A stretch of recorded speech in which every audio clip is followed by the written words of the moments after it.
Okay. Well, can we do a video recording? We're gonna talk about that. Okay, cool. Okay. Because if you hear the recording, no one's going to know your voices. Okay. Thank you. Okay. Well, good afternoon, everybody. We'll call to order this Lamp Board meeting for October. I hope everyone fared well through the storm. It wasn't too bad, but I'm sure there were some people that were impacted, so I hope those folks recover nicely. In following the agenda here, we'll open it up for a general public comment period for items not on the agenda. So is there anybody in the public that has any comments that aren't on the agenda? Okay. Also, there's meeting minutes. You should have received those. Ryan sent those out, email, and also there's a copy over there.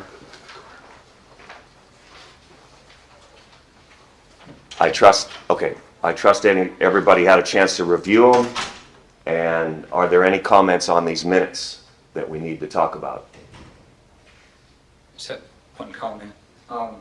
We had spoke at length and in quite a bit of detail. I think it was around the item number 2 when we kind of got into the evaluation criteria. We started to kind of talk about different ideas, and we actually started talking about the process generally. And if you go back to the audio recording around minute 48 is what I'd like to refer to. There was quite a bit of discussion about how the general process works. And it was in regards to ranking properties, whether that was a more like collaborative process where information was presented at a meeting and we all had the opportunity to discuss ideas and how we view things and kind of review data sources as a collective team, versus a sort of black box approach. And that was the term I used, was black box approach. And after listening to the audio recording, again, this is at minute mark about 48 in the recording, it seemed as if there was a consensus that we do not rank these properties on our own outside a public hearing and bring those scores, but we do it at the meetings. We kind of do live scoring as that information is presented, and we're able to ask questions and kind of benefit from the experience of other members. And I thought that was the agreement. I thought that was the consensus. It didn't seem like we took a vote, but I mentioned that only because we did receive a directive from you, Chair, and it was communicated through Ryan, that we come today with scores prepared, and it kind of circumvented that process that I thought we communicated and we all kind of agreed to at the last meeting. So I didn't see it in the meeting minutes. I'm not sure, again, that there was a vote, but that was my only kind of concern, is that it seems that the process we discussed, and I thought we had a consensus, is not being followed at today's meeting. So for what that's worth. Okay. Well, and we're going to address a couple of these items this afternoon on protocol and procedures and that type of thing. And at some point, I'm going to make a few comments on trying to get more efficient with our operation and actions, because this is our 6th meeting, or is it our 7th? 6th. This is our 6th meeting, and we don't have a finalized list yet. So we need to start moving forward with things. And your points are well taken, as it was in the last meeting. And I think I'll just talk about it briefly now. I think it's one of those things where there can be discussion on each item as we're discussing scores and that type of thing. But we don't need to be reevaluating the matrix. We don't need to be changing the assessment, the matrix, or that type of thing. It's not perfect, but it's the tool that we have, and it's the tool that we're going to use, because we're charged with getting something to the commission, some kind of prioritization to the commission. So that's our objective. But your comments are well taken. Thank you. Any other comments on the minutes? Wayne, welcome. We're just going over the minutes here. If you don't have them, there's probably a hard copy right there. Okay. Okay, do I have a motion to approve the minutes? I'll move it. Wayne makes a motion. Anybody second? Shorty seconds. So be it. The minutes are approved. Now we look at our current agenda for today. You should have a copy of that. It's dated Tuesday, October 11th. trying to follow this the best we can. We're going to do information from the chair. Before we do that, we're going to have some comments from Jan Brewer's office on protocol and procedure and that type of thing. And then we're number 2 there, you see on the agenda, we're going to go over our valuations. And Travis, just like what you were suggesting, I mean, we're going to put this information out there between us, but I would like to walk out of here at 4 o'clock with a list of priorities. And I may not understand it all, you may not understand it all, but it's going to be our list of priorities. That's why and we've talked about this before, that's why we have a diversification of skill sets in here.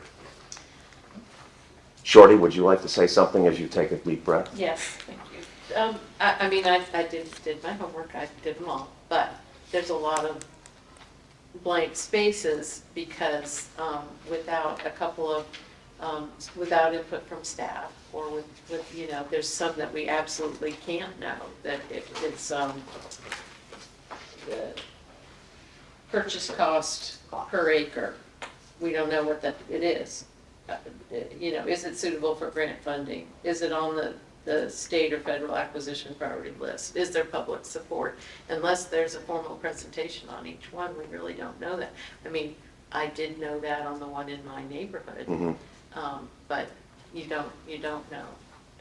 And so even if we're advocates for the ones in our neighborhood, I did mine in pencil so I can change it, you know, if someone gives me information where I can put a score in there, but there's a lot of blanks. Okay. I agree exactly with Shorty. If there's questions or items on the evaluation sheet, there's no way I know the answer Right. to any of them. So Right. it's going to have to be a collaborative effort for me to have any real input, I think. Yeah, and we're all in that same position, and you touched on it right at the beginning, so we're all in that same position. And perhaps when I introduce you and you talk about the things that you want to talk about, you can explain a little better on the procedure. If we give you a prioritization list, then the top priorities, we can get that information presented to us in such a way where we feel good with our decisions and our choices and maybe even modify our Right. information a little bit. Well, I think that's the point, and I know I'm speaking out of turn. I didn't know if you wanted to approve the current agenda and then. Yeah, let me launch finish into it. that and then you Okay. can launch into it. Okay. Does anybody have any comments on the current agenda as we have it proposed? Do I have a motion to accept this agenda? Is there public comment at the end of the meeting?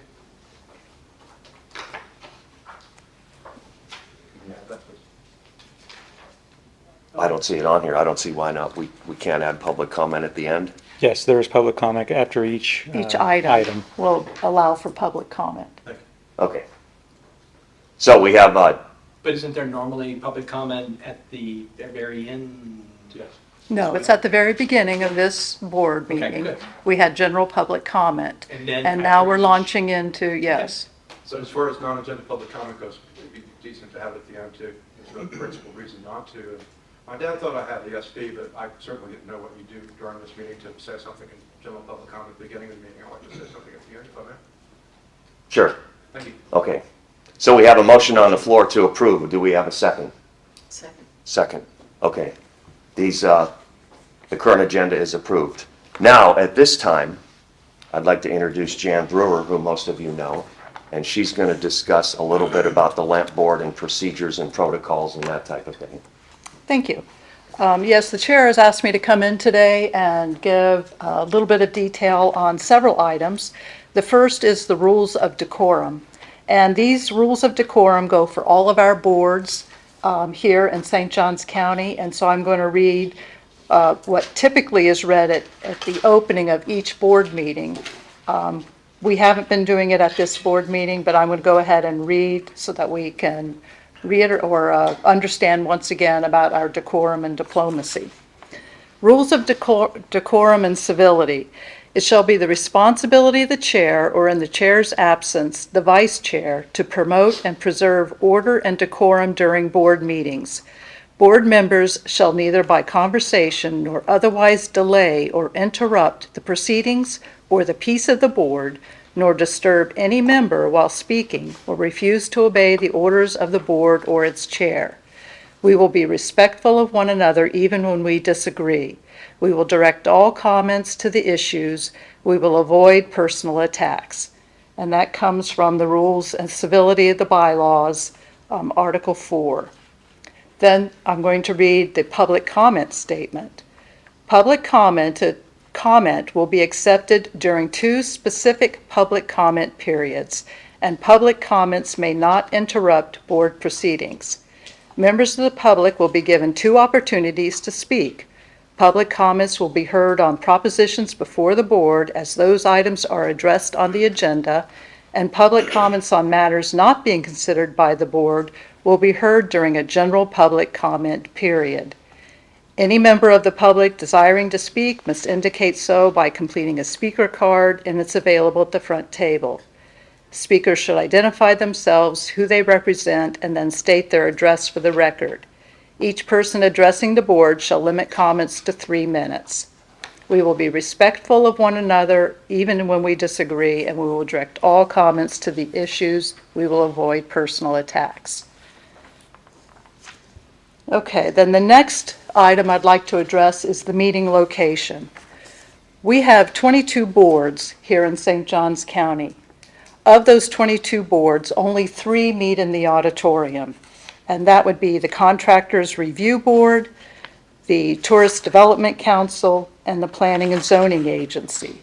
All other boards, almost all other boards, meet here in this Permit Center conference room. Chair, I thought I had the floor. Yeah, She just made another false statement. she has the floor, Okay. and she's trying to explain how the public needs She's to talking down interact to me. here. She's talking down to me. No, she's not. Yes, she is. So of these 22 boards, we have 7 that meet here in the Permit Center. And of those 7 that meet here in the Permit Center, we do the same thing. We record the meetings. We put the recordings out on our YouTube channel for individuals to hear. And we can also supply those via, if you want to put them on a thumb drive, if you give them to us, we can do that each time for you, something along those lines. But we have been directed to have the meeting here in this By whom? conference room. By whom? Been Or- directed by whom?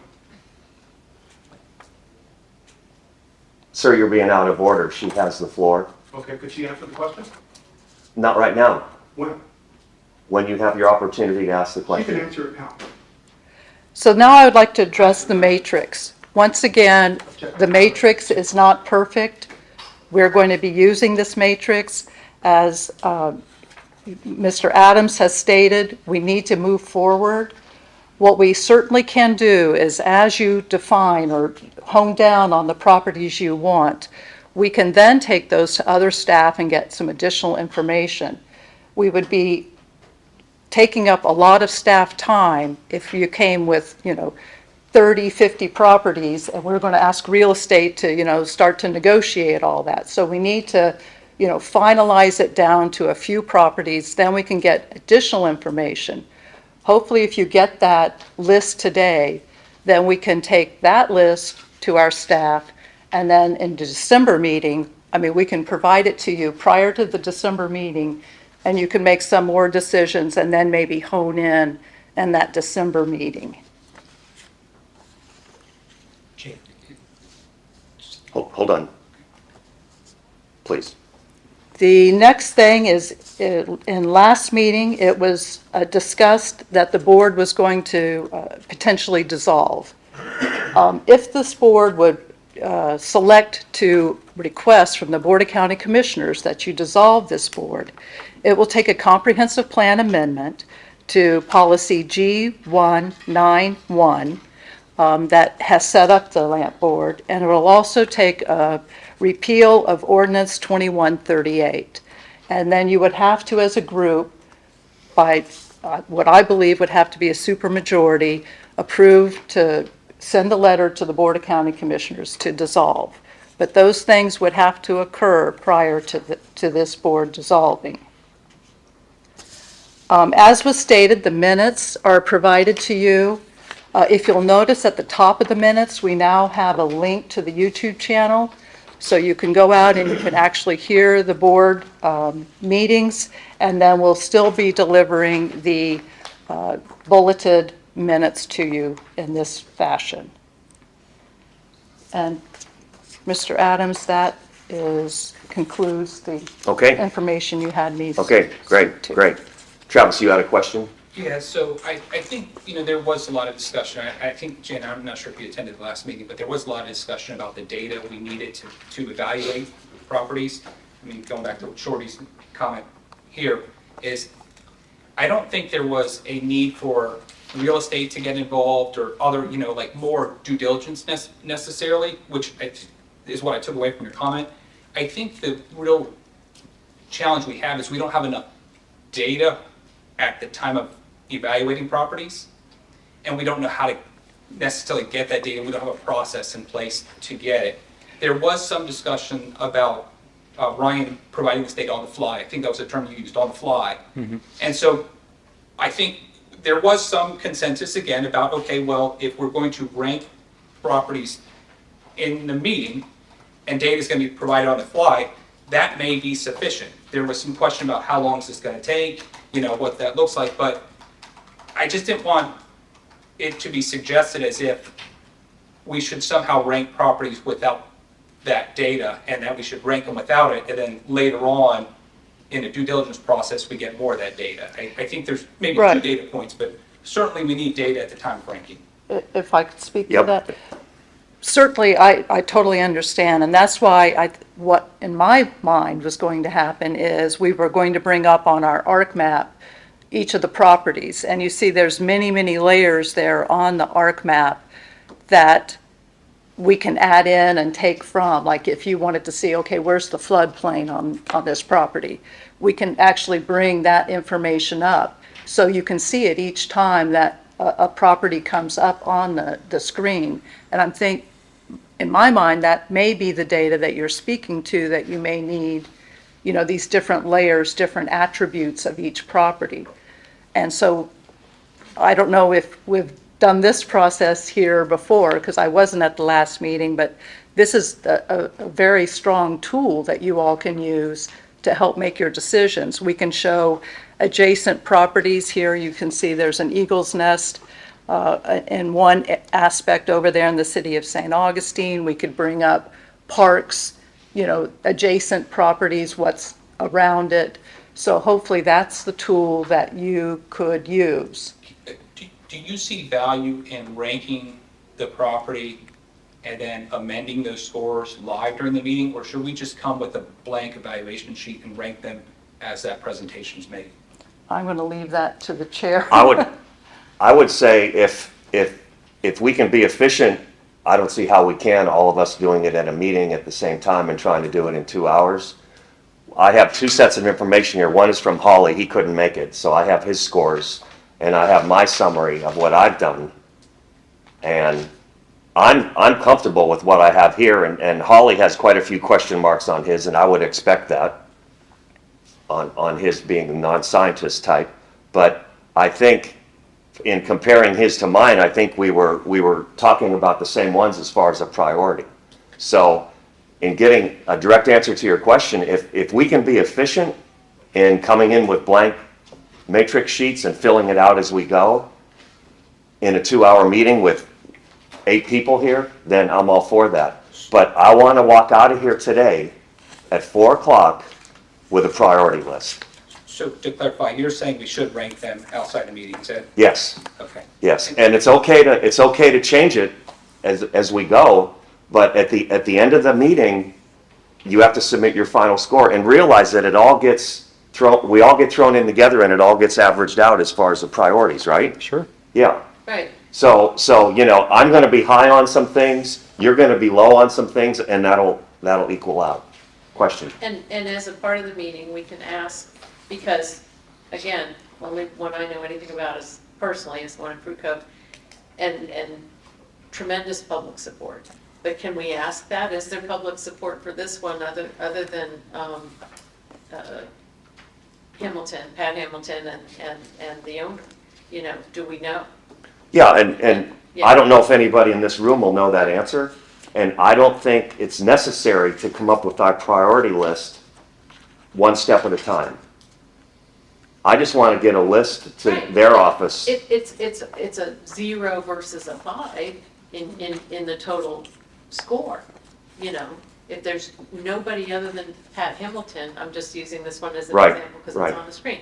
But if there's nobody other than Pat coming forward and saying on the public support line, this is a great idea, then, you know, I'm sorry, but that's a 1 or a 2.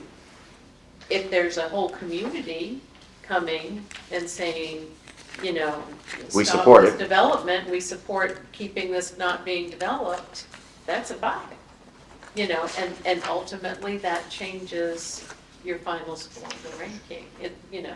Should we take a vote on that process? I mean, is that something you decide, or is that something we should vote on as a committee as far as what the procedure or process is? Because, I mean, I think, Wayne, you had commented last meeting about, in your past meetings and boards that, you know, you had benefited from some collaboration and you had benefited from discussion of items. So I'm curious what your thoughts are, where you lie on this issue. I agree with that, but I think the job requires us to do a certain amount of homework before we come in here. And we have information, we've discussed some of these over time, so I don't envision this as everybody walks in with a blank slate, and then, you know, I think it requires us to look and make some preliminary judgments on these, one versus the other, and there, we do have what I saw as additional information from what we had the last time for each of these properties. For example, cultural resource, low probability, I'm looking at one here, and endangered species presence, those sorts of things, which should enable us to do some of this, subject to talking to everyone and, you know, hearing, if Shorty, for example, knows something about the Fruit Co. property, which I'm familiar with just because I pass it every day, that I don't know in terms of public support or whatever, then I'm going to take that input and I'm going to take it into account, you know, before I turn my sheet in. So I don't think it's an either or. I mean, I think you put some work in on the front end, come up with some judgments, and then listen to what the other folks are have to say. And I'm like everybody else. I've got some here that I don't know, you know, answers to. Again, public support being a good one. So I don't think we're going to take a vote on procedure or policy. I Well, if think, somebody makes a motion and seconds it, we would take a vote, but, you know, short of that. yeah. So I'd like to make a motion. I'd like to make a motion that we, as a board, as part of this process, show up with completed evaluation sheets, subject to amendments to those evaluation sheets based on the presentation information provided at the public hearing. Because I'll second that. That was already our directive from you. But let's make That's it it. official. Yes, ma'am. I'm okay with that discussion. Also did my Yeah. pencil. Hold on. Sorry.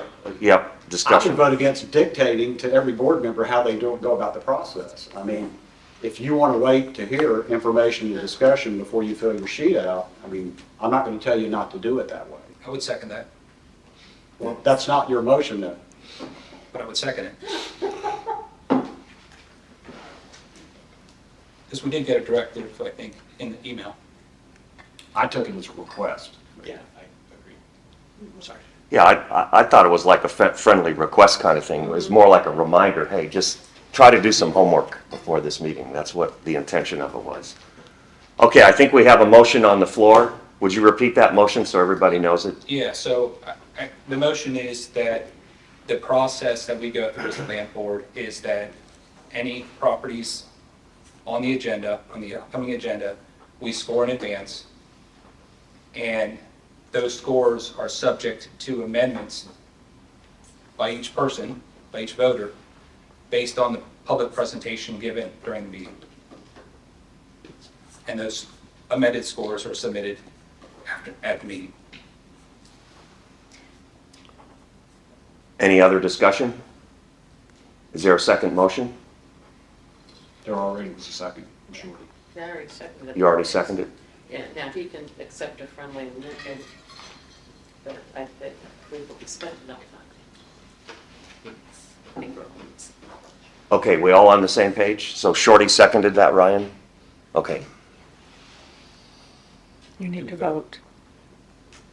All in favor? of this motion? Anybody opposed? I'm opposed too. So JB, Wayne, and Mike Adams oppose. 7, right?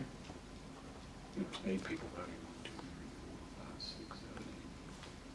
So it's 5-3. Right? Yeah. Okay. So it's moved for approval 5-3, right? Correct. We good? Okay.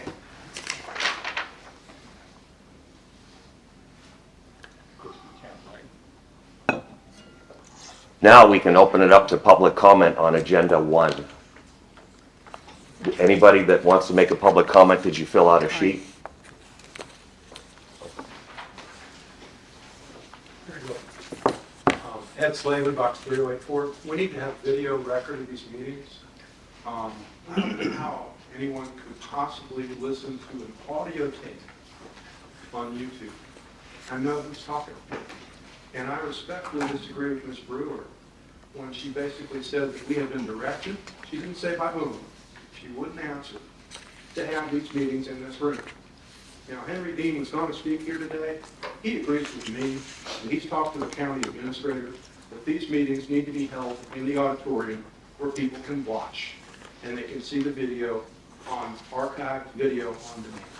Ms. Brewer has expressed no principled reason and no decision maker for this new case, and that's what it is, that we can't possibly have public participation, have these meetings in the county auditorium.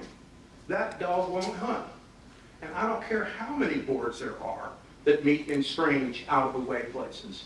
Our founding fathers, when they wrote the Declaration of Independence, I think the 5th grievance was that the king had meetings of governmental bodies in places in inconvenient times and inconvenient places. Now, if Hunter Sinclair Conrad wants to come here and tell us and explain to us why he did that, and why he fired Trey Asner, and why he did any number of other things here, I'd be happy to cross-examine him. But please don't tell us hearsay. I realize we only know our names by hearsay, but that is insulting and condescending, and no county employee should ever talk to a citizen that way again, or an employee. We have rights. We have a right to be treated with dignity, respect, and consideration. We have rights under Florida Statute 119 and Florida Statute 286. And I don't know how, without proper minutes being taken by the clerk of courts, which is how we do these things. The clerk of courts takes minutes, not staff. And with just an audio tape, I mean, I love you people, but I don't know your voices by heart. And I don't know how somebody who's never attended one of these meetings could possibly, with this new YouTube channel, possibly have an intelligent idea of what's going on in this room. And I think St. Johns County administration has created a hostile working environment to First Amendment protected activity, both to me and other citizens and to employees, and the people of St. Johns County in their righteous wrath just elected Krista Keating Joseph as county commissioner. And there's a reason for that. It's because developers run this building, and they run the staff, and they run the county administration, and we're tired of it. And we're not supporting that 1 penny sales tax increase, which is actually 15%. That dog won't hunt either. But let's have a dialogue here and not be cold-hearted and ruthless and mean and do everything the developers want us to do, because we're here on earth for a reason, and it's not to help Travis Hudson. Thank you. Yeah. Okay. Thank you, Mr. Slavin. Thank you, sir. Any other public comment? We good? All right.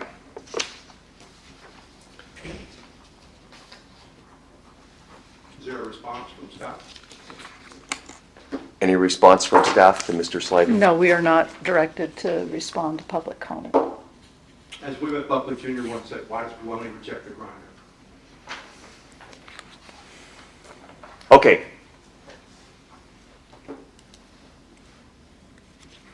Number 2 on the agenda. Everybody with me? Yes, sir. Evaluation and ranking of submitted properties. I would like to open it up to someone to suggest what is going to be our most efficient way to look at our scores, compare our scores, and get the information where we can come up with a prioritization at the end of this meeting. Do you have a thought? You look like you did. That was why I asked. I think, I completely agree with whoever said, let's not rehash the form. The form is the form, we've rehashed at every meeting, and I'm comfortable with it, and I hope everybody is. I think I would say if we've got specific questions on a certain entity that staff could help us with, I don't think we need to say, like we were doing last time, okay, I gave this a 4, I gave this a 5, that's us, that's on us. If we have the information we're comfortable with, we're writing it down and we're doing the math. But if there's something that anyone doesn't know, if we can ask staff that question, and/or if one of us has additional information that might be helpful. Okay, okay, that's a good idea. What I did, just to kind of explain what I've done here is, I did the sheets, and then I just created a master that has my priorities with a few key items as far as why I gave it such a score. And I can tell you, 1, 2, 3, 4, 5, 6 by score right now. I'm just trying to figure out what would be most efficient with 8 of us doing this. Should we each take a moment and just give our priorities? And No, I think we need to go through them all.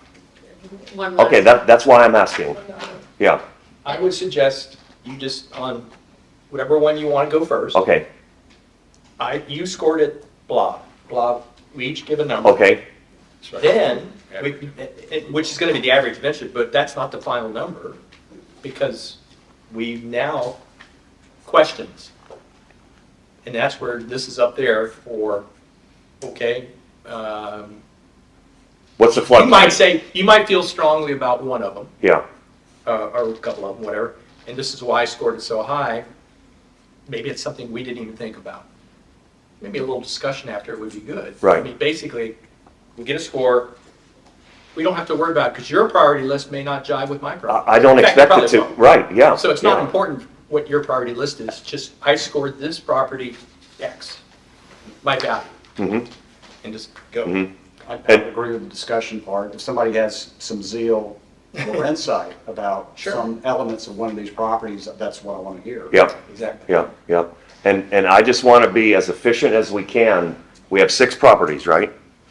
So, 10, 15 minutes on each one, and then we're going to give them a final score. That's what I want to do today. I completely agree with that, but I don't necessarily agree with doing a score first and then talking about it, and then doing another score. I think we should ask questions and then do a final score on each person. Okay, well, let's, And in the past, when I've been on groups like this, they just call out, you call everybody's name, they call out the score at the end of it, it's recorded, and then we go on to the next one, and they do the averaging and stuff. well, yeah, that's what I want to get to that point. Yeah, Yeah, that's the point I want to get to Yeah. by 4 o'clock today. Yeah, somehow. Yes, sir. Point of order. So we had adopted this, I think we actually took a vote on this at a prior meeting, however, it has changed. Does it make sense to adopt this as our new criteria since we adopted the last one?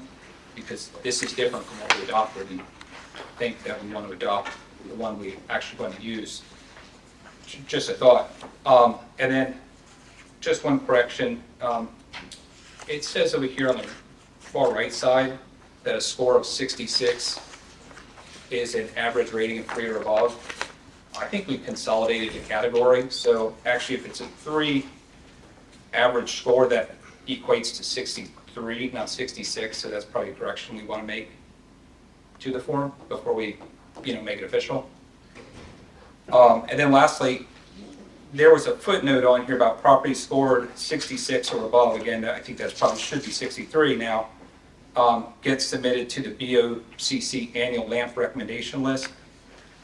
It was probably 3 meetings ago that there was a comment made about the ordinance actually says the top 5 rental properties get submitted to the BOCC list. So I think that language probably, again, if we're going to adopt this, should probably be stricken. And because it's inconsistent with the ordinance, I guess, is we want to submit our top 5, not necessarily all those that rank 63 or 66 or above. So that's all I have. Okay, thank you. Excuse me. Yes, I will sir. move that we adopt the form as presented, which represents what we agreed on last month, as I recall, and that we strike the language relating to 66, scores of 66, wherever it's referenced on the form. A second. Ryan, you okay with that? Yep, it's been struck. Okay. Get it. Vote. All in favor? But there's not a second, I don't. Not Yeah. sure. Okay, Shorty did. Aye. Anybody opposed? Okay, so be it. So, Shorty's quick. are we ready to move on and start evaluating some properties now? Yes. Now that we got all this administration done? I have 208. 208. Okay, we're going to start with this one. This is Anastasia Lakes.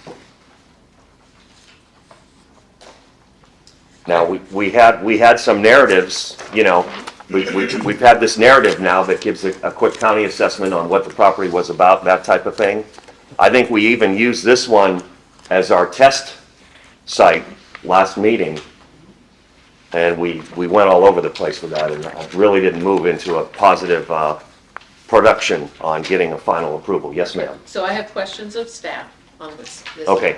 Can I go with that? Yes. Okay. Before we, if I may interrupt, I've got 2 different addresses on Anastasia Island dash Fish Island Road is one address. And then on the evaluation sheet, Anastasia Island, Fish Island. So I'm a little bit, is this the same piece of property? Basically, we would want to identify the property by the PIN number, property ID number. And so I named it Anastasia Lakes, just because it's within the Anastasia Lakes subdivision. It's an open space tract. So And so- Anastasia Lakes, So the location is just the general location of State Road 312. So Jimmy, on the back of the sheet here that has all the information, there's the PIN numbers yeah. from the property appraiser. Okay, Shorty. Okay, so, do we know a cost? We do not know a cost on this one. So there's no, we can't, all of We my don't know what questions are cost under on any of acquisition. them, do we? There's a few of them. Is it suitable for the current grant funding, that, Water Management District and DEP is looking at? I mean, if the board so chooses to go through an application process. They're looking at some that doesn't need an application process right now. Well, I don't think that's something for us to answer. This is Yeah. for the board to It's a discuss. question, so. Can I answer her? I couldn't hear that. What did you say? Ms. Brewer, I couldn't hear you. I said this is for the board to discuss. Okay. If you don't speak up, it won't be on the recording. I'm pretty loud. No, we couldn't hear you. And the recording won't pick you up. Mr. Miller. Thank you, Mr. Adams. I talked, as directed, I talked to the Water Management District about that, whatever that, what do they call it, priority wetland, something, I don't remember what the final verbiage was. They have not come up with a list yet. They will come up with a list at either their October or November board. And it's not going to be, they're not just going around picking, they're not going to go around picking, say, this is a real high-quality wetland, let's make it. It's not going to be anything like that. So I can assure you, this will not be on their list. Right, and it's also because you, in your thing, it said not within the Florida Forever project boundary, and I Well, there's was that too. told this morning that if, for the new grant funding that's available, not grant, just project funding, it's got to be within Florida Forever boundary. They decided that yesterday. So that was, so for everybody's, you know, there's a So no. that suggests that it is not eligible for grant. Correct. It's a That- 0 then, That would be 0. zero for me, anyway. Is there public support for this one? Do we know of any public support on this one? Not to my knowledge. Okay, and those were my questions on this one. These are directed. Okay, does anybody else need any information on this particular parcel? Yes, is it listed on the state or federal agency acquisition priority list? It is not. Okay, that's another There's 0. not anyone that I'm aware of. and I looked through them all. But we're having to answer questions then that nobody knows the answer to. Well, and then if Nobody we in all this put a room. 0, then it's all even, isn't it? You know, that's how that, Okay, yeah, Sounds good. Jimmy, I learned a long time ago that not all questions have answers. right. phonetically they do. Anyone I think else? that's the only question I Oh, have. okay, I have a okay. question. Yes, Irene. Okay, so when it comes to purchase costs, this one, the property owner or one of the property owners mentioned that they might want to gift it and with some tax breaks. So when we're looking at something like that, when I guess 3 out of our 6 properties did not have a cost. Correct me if I'm wrong. 3 did, 3 did not have a purchase price. So for the ones that didn't, I went to the property appraiser link on this iMac, and that gave an idea of the value of the property, but, you know, it doesn't tell you what the Right. purchase price is kind of gonna be. So on the other properties that did give a price, I kind of compared that to the just market value, and that, you know, I learned a lot from doing this because there are agricultural land exemptions. There was on this property, I believe, a DEP easement. Easement. So I think that affects the value, correct me if I'm wrong, and, you know, would also affect the purchase price. So, you know, it's saying, is it a good deal or not a good deal? That's basically what we're doing. Is it, you know, appraisal driven is what we're supposed to be looking at. And, you know, I just kind of made my best guess on the ones that do not have a purchase price. And, you know, any discussion about that? Yeah, you said this property has a conservation easement on it. Did I understand that? Because that information's not here. This one, right? Not that not any of the information that was provided to us. The staff? One was encumbered. To my knowledge, there are no conservation easements on this property. No, but one of the 6 was, I thought was What encumbered. did I find? I agree with you, there was one that was encumbered. Yeah, it wasn't some historical data that I found through this time map. Property appraiser, and then kind of go down and you get some historical documents. One was a quit claim deed, and the other one was a conservation easement. No, it looks like you're right. Thank you. Appreciate that. Okay. It looks like there was an easement recorded Yeah, by the Florida Department of Environmental Protection on that site. and at that time, the value went way down. You can see that listed there. Well, So, there is that a makes sense. legitimate conservation easement, that would, you know, the question would be acquired. Yeah, Yeah, that would automatically remove it from. And again, I don't know which, are we talking about this property, Travis? Are you saying you discovered the same information? No, I just saw it Just on now. the Okay. property appraiser. It was just public data, easily accessed. yeah.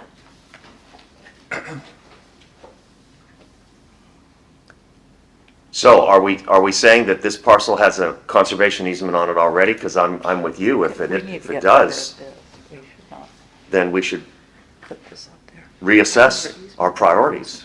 And I wasn't sure if it's the Maybe entire a very old property because it easement. has legal Yeah, description. I think that's going to, might require some more. Yeah, They can still be Research. sold and acquired and everything with conservation easement, though. I mean, you know, that doesn't, that limits it.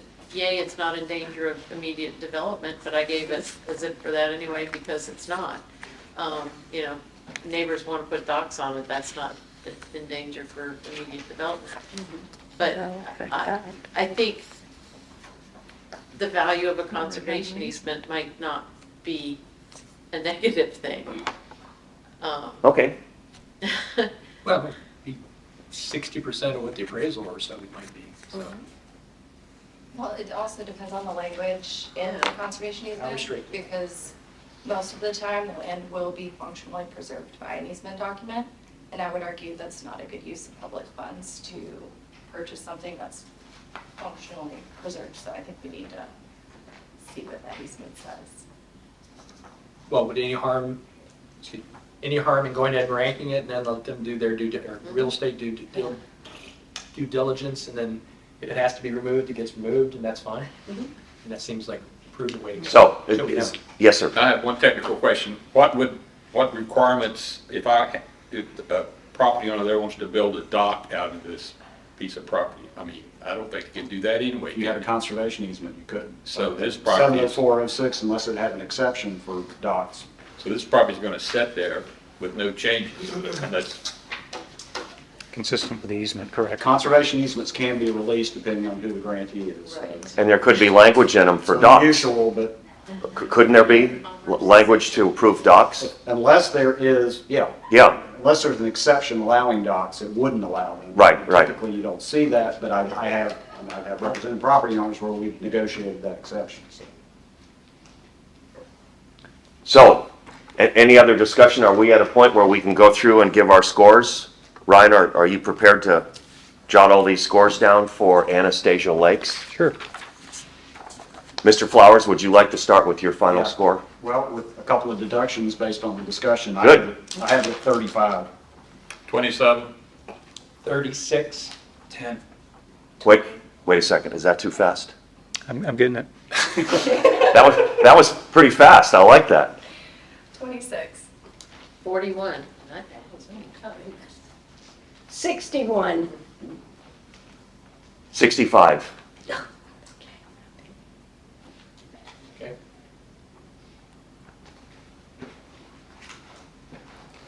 Okay, that was good. Let's go down to the next one. I guess we'll stay with what's on the handouts here. Looks like McCullough Creek is number 2. Yes. County Road 13 South, McCullough Creek. Would anyone like to open up with any comments? Oh, Ryan, could you pull that up, Yes, sir. please? No docks or anything.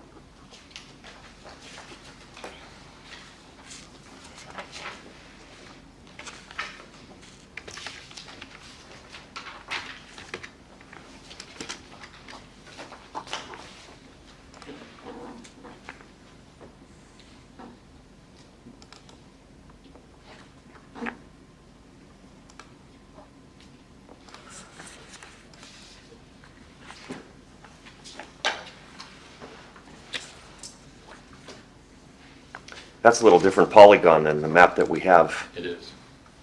The map that we have includes that little triangle to the northeast. That one, yeah. This one here? Yeah. Okay. Is that part of it, or was that another PIN number, perhaps? Yeah, let me verify that.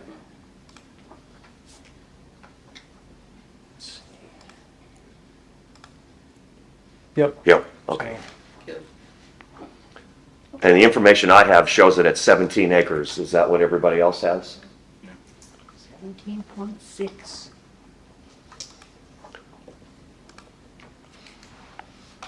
I'll start off with a few comments on this one. I know this property pretty well, and of course it's contiguous to what St. Johns County just acquired a couple years ago, the McCullough Creek Conservation Area. You see it surrounding it there. And it's got a water course going right on the eastern boundary there called McCullough Creek. And you see probably half of it is wetlands. You see the wetland signature there in the gray. And then it would just be like a mixed hardwood and pine ecosystem on the west side there, the darker green. But I like this one because it's contiguous to the existing county property. Also, there at the road, County Road 13 South and McCullough Creek, there's a somewhat of an informal boat launching ramp, which is really good for recreation, I think. And so I gave this one a pretty high score. I'll wait till it's my turn to say my score, but any discussion? Are you going to disclose who lives across the street from it? It's not necessary at this point, because it could be a conflict of interest. No, actually, I'm wondering if you should even vote, only because somebody doesn't, I personally don't have a problem with you voting. I think that's important. Well, that's why I brought it up. Yeah. Why, you live out there? So, 112, 313, 6. Oh, that's very important. Yes, I agree. See that little sliver right there? That's where I live. Oh, it's a touchscreen. Oh. Sorry.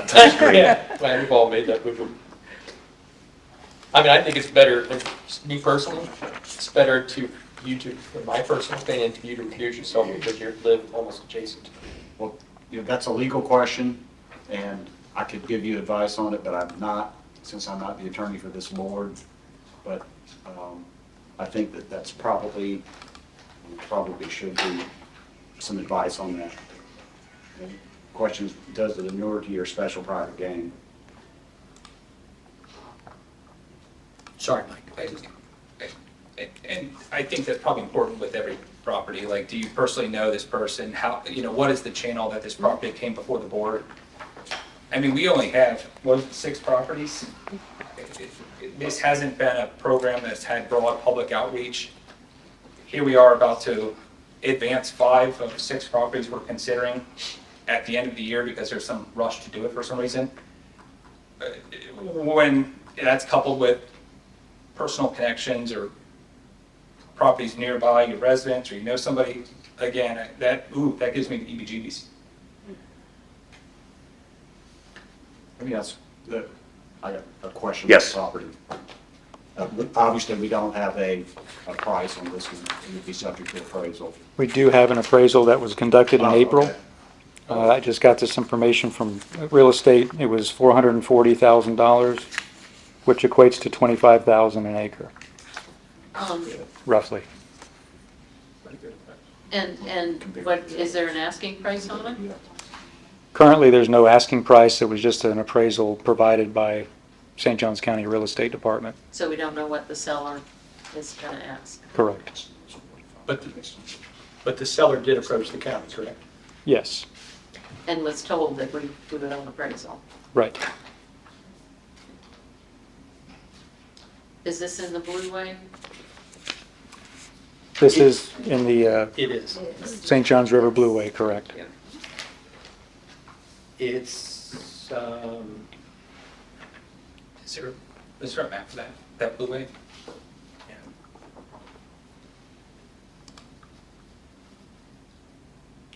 Yeah.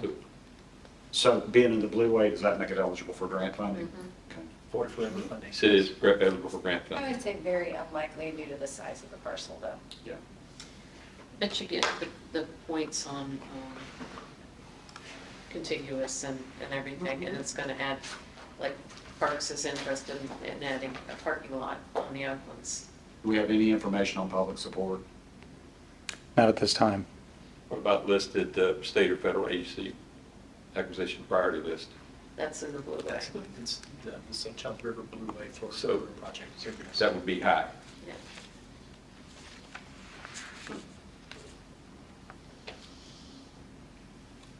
Any other discussion?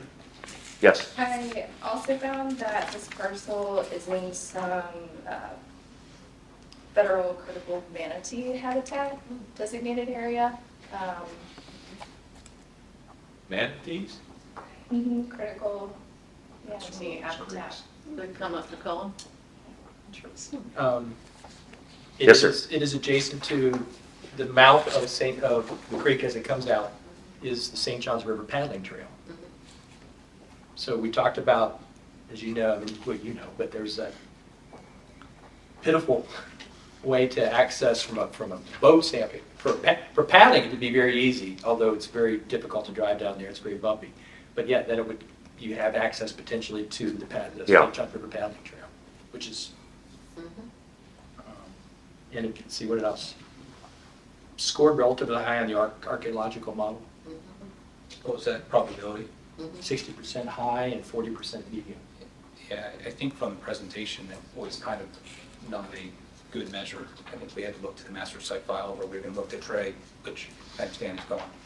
And of course, the road is the Bartram Civic Highway.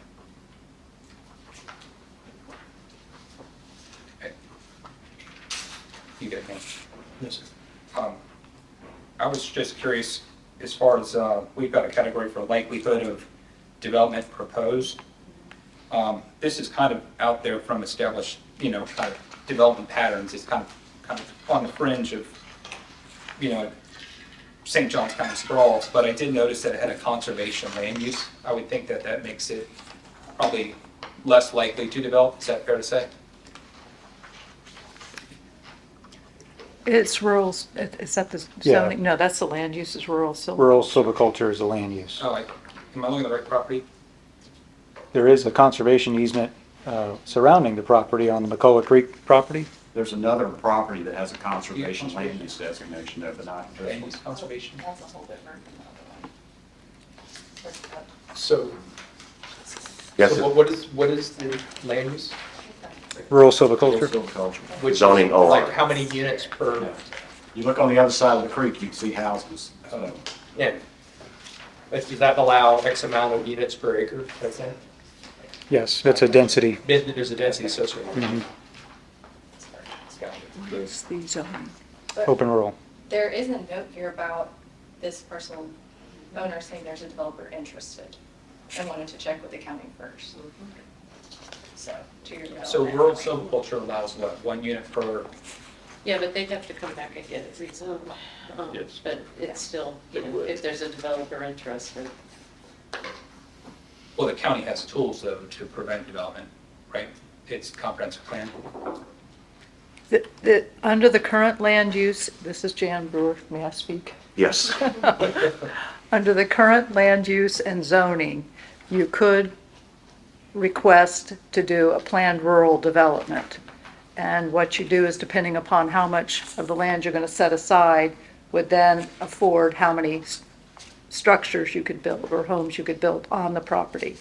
And that's all within our land development code. Does that require commission approval? Yes, it would. Okay, so we've got, I mean, the commission ultimately, if they want to preserve this, they've got the tool to prevent it from being developed.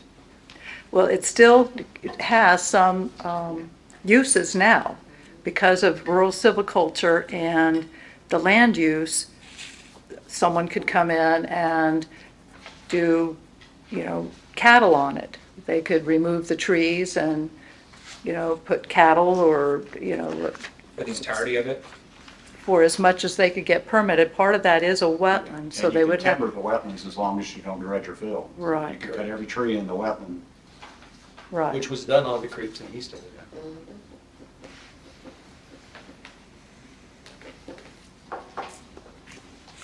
Any other discussion? Are we ready to go around with our scores? Yes, sir. I got it 63, this is my highest rank of the answer to that. 59, 75? 25? 50? 54. 87. I'm going to self-proclaimed bow out. But tell us what you said. okay, next. Okay. Number 3, Can I Six- back up and ask a question? I'm just interested, Travis, what was your thoughts? You know, because you're an outlier in terms of how it's, which is fine, I'm just curious, I want to hear, you know, maybe what I'm not considering.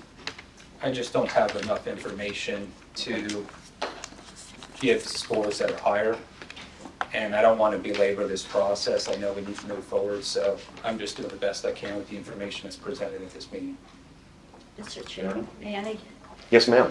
I wanted to ask, in general, of the board members, if site visits were made to these properties. I have done all but one, and, you know, I think that made a difference to me because I was not as familiar with the western areas of the county, but especially on this property, it made a big difference. I know my score seemed quite high, and I think my site visit had a lot to do with that. Observing biodiversity right there. You know, it may not come up on the documented endangered species list, but I saw quite a lot of species. I was there during the month of July, and so that was one thing. And yeah, all the other features, educational signage that's nearby. So there were a lot of elements that made my scores elevated because of that site visit. And I know we can't do site visits as a group because of the sunshine laws, but, you know, I encourage individual site visits if you're not familiar with the area. I know at one time, you and I were talking about this as far as, can we get somebody out to take a look at it and report back to us? Let's think about that in the future. JP did on that one, right? No. Well, I can't walk on them because Yeah, they're yeah. private property. Right. That property, of course, I'm familiar with because I worked on the McCullough Creek property, Right. which just on the other side of it, so I am familiar with that area quite well, but you know, you can look at aerials all you want, you can do a lot of things, but until you get your feet on the Well, ground. yeah, she's right. That's why I'm bringing it up, and I would encourage you that if you all can do that, you would have a lot more insight on the property. And yes, on a lot of them, you can't actually get on the property itself, but You get a feel close for it. enough, You get a feel for it. Yeah. yeah. Okay, thank you, Irene. Next one is this 600 State Road 13 North, Ryan? Yep. Correct. Okay. I guess, First Coast Energy, They own the Daly's gas station. Gas station, petroleum guy. petroleum company, yeah. Shorty, was this the one that you're Yeah. pretty familiar with? Would you like to say a few words? This one had been acquired by Daley's and was went through planning and zoning for approval to put a gas station, convenience store, a bunch of pumps there. This was one of the first properties that the community of Fruit Cove really got together and said no. It is on the Bartram Scenic Highway, which has been impacted by a lot of shopping centers and all. And it used to be a nursery. The guy died, gosh, in the early 2000s. It was while I was still working for the county, I think, that he passed away. And it's been vacant since then. But there's huge community support for this being a park, or at least to not be developed.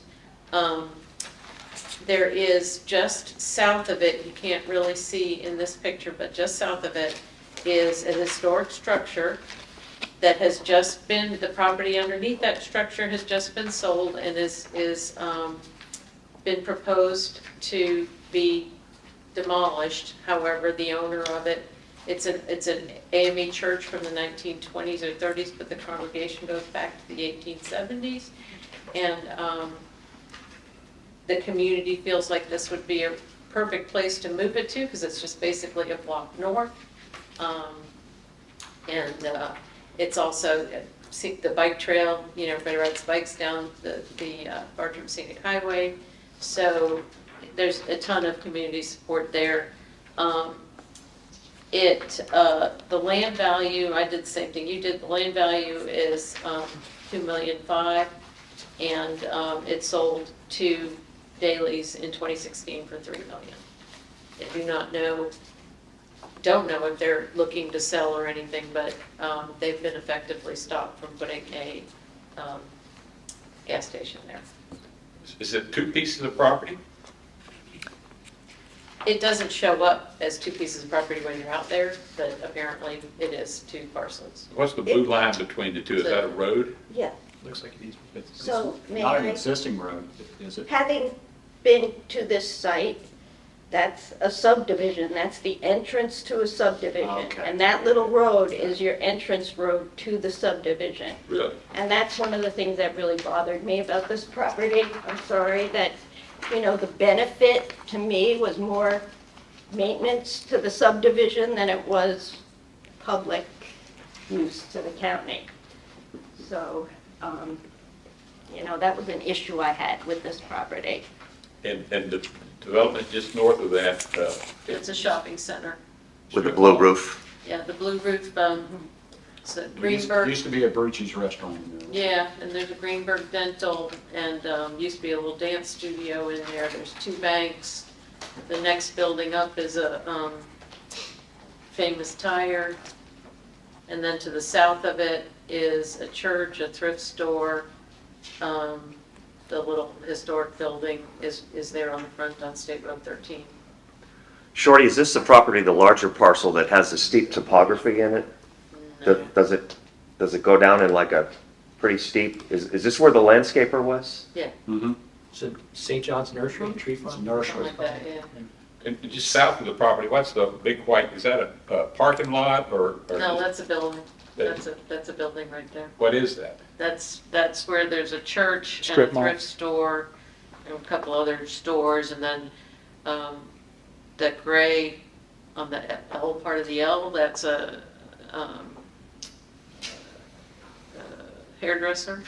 And then you really can't see it, but just go down, hang down to your right, know where your arrow was?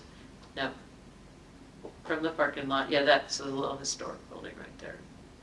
That's a strip mall then, or like a strip Well, mall? it used to be, but now it's mostly a church. So that's where the church is, in the strip mall? Not the historic church, there's. No, No, two the different historic churches go up a little, down, just a, no, don't pull the thing, just your cursor. Oh, okay. Right, there, forward, By the 13, Yeah, there, Oh, There. no, Around there. the number 13. up, But that's not on the property we're considering. No. right there, That's it, yeah. that's the church. So, But she was talking about it And- possibly being moved. And they want to tear that down, and the community very much wants to save it, and so it's been discussed amongst the community, because, now we're in that whole big Save Fruit Cove, keep the Rise apartments out of there thing, and so, the community would be very interested in moving the church up there. so First Coast bought this property with probably the plans to build a service station store. And has been sitting on it since 2016. The service station came up about a year and a half ago. Any, Wayne? Grant funding, I assume this wouldn't be on the grant funding list.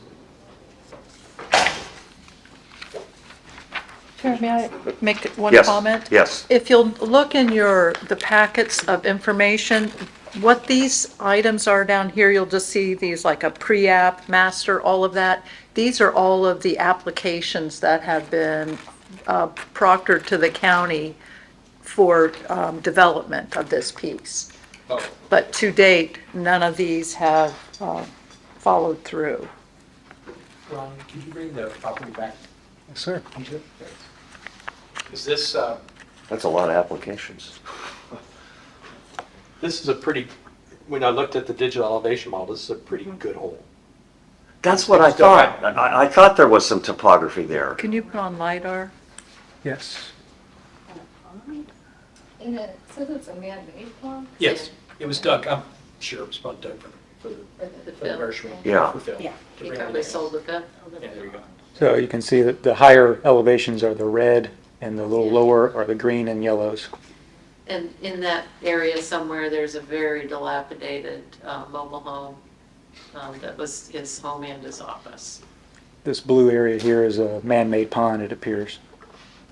So what would the use be theoretically, just small The park? park. Trailhead, the little historic structure, scenic highway doesn't have an office. There's a lot of community interest in it. And, and I don't think anybody really realizes that that piece north of it is part of the same property. Everybody out there really just focuses on that Yeah. bottom rectangle.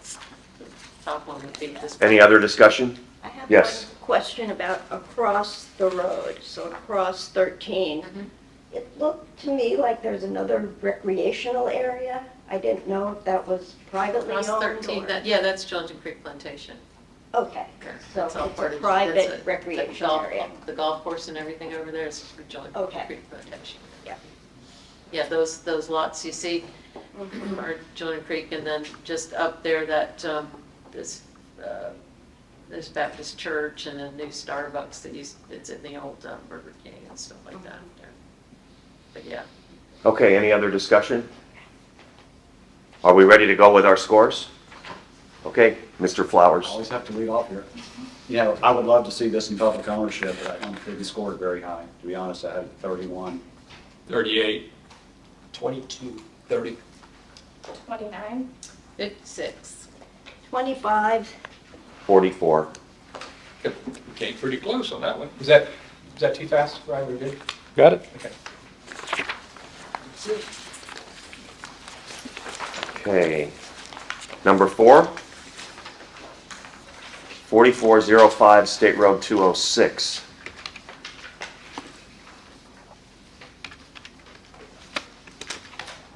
$14 acres.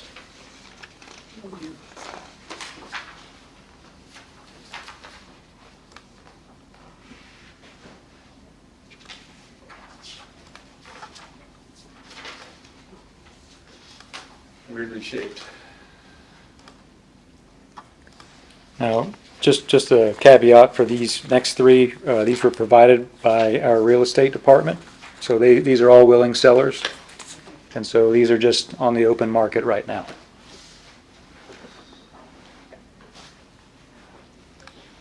All right, let me, who's Reading Land Trustees, the land trustee? That's a family?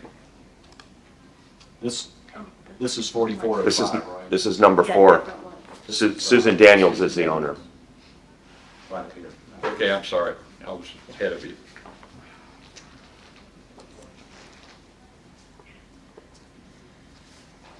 Has the owners been made aware that we're going to be voting on their properties today? No, So they have no idea we're voting on their stuff?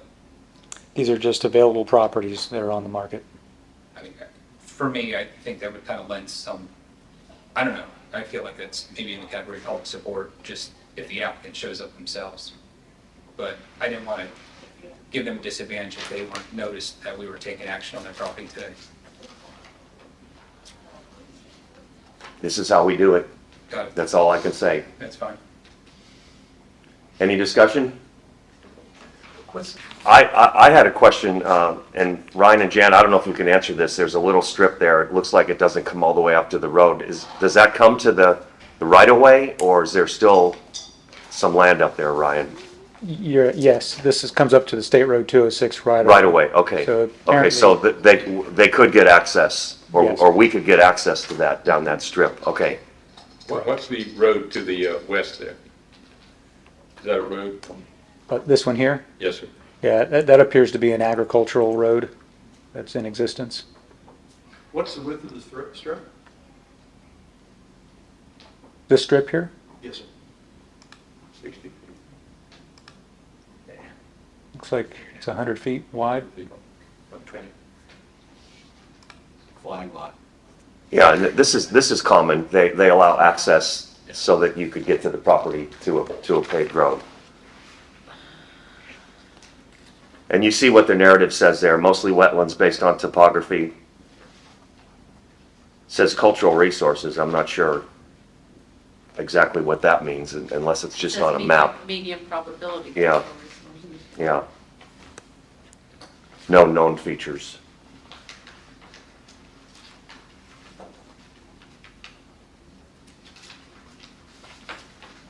Any discussion? Do we feel comfortable enough to reveal our scores? Okay, Wayne, would you like to start? I have a 35. 38. 21? 21? 16, 20, 23, 21?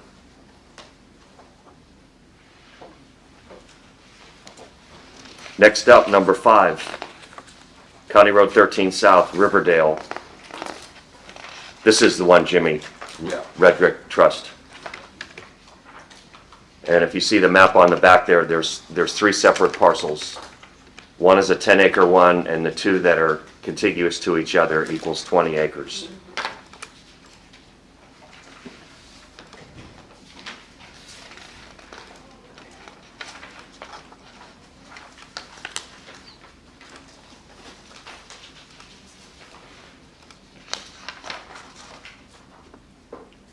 So to clarify, that there are 5 blocks here.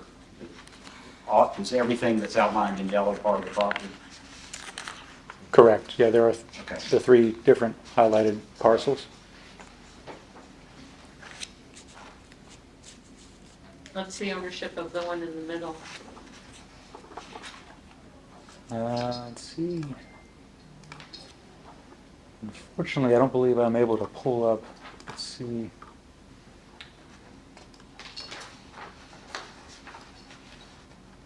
There it is, it was hiding on me.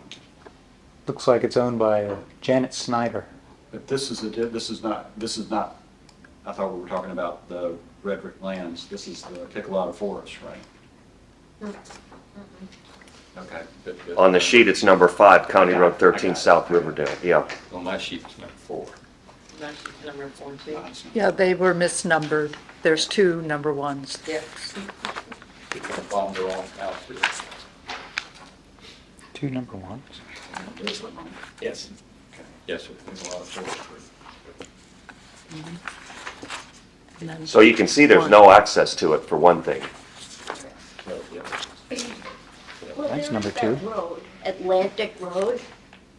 It does, These were number 1. see the road on the Yeah, bottom. String. Yeah, Picture you. Oh, okay, Yeah. got it, Yeah. okay. You can drive down Pulled that this road. off of what and I you can sent see it, everyone. yeah, You can see those properties. yeah. They should, yeah. So let me, so this is a trust, a family trust, and they want to sell 3 out of 4 identical parcels there. I mean, they don't control the one in the middle, or do we know the answer to any of that?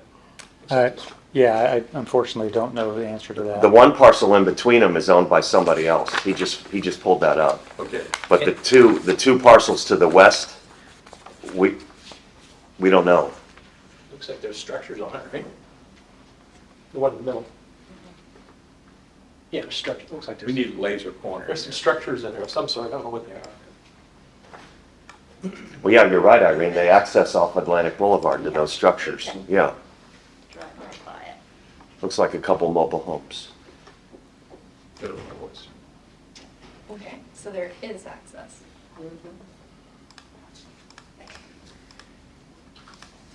Okay, 50% of one of the parcels is wetlands. What exactly does that mean for the future of that property unless there's a change? Well, it would depend on, the proposed use, whether it's all preservation or passive park.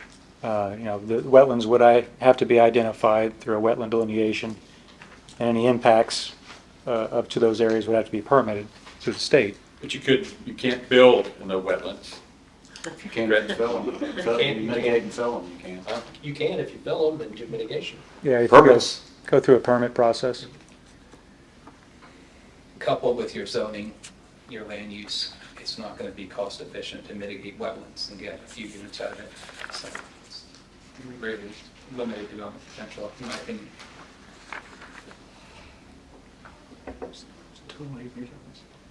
Any discussion on this one? I do have Yes. something. Well, so this may be attributed to my lack of experience with conservation land being located next to agricultural land.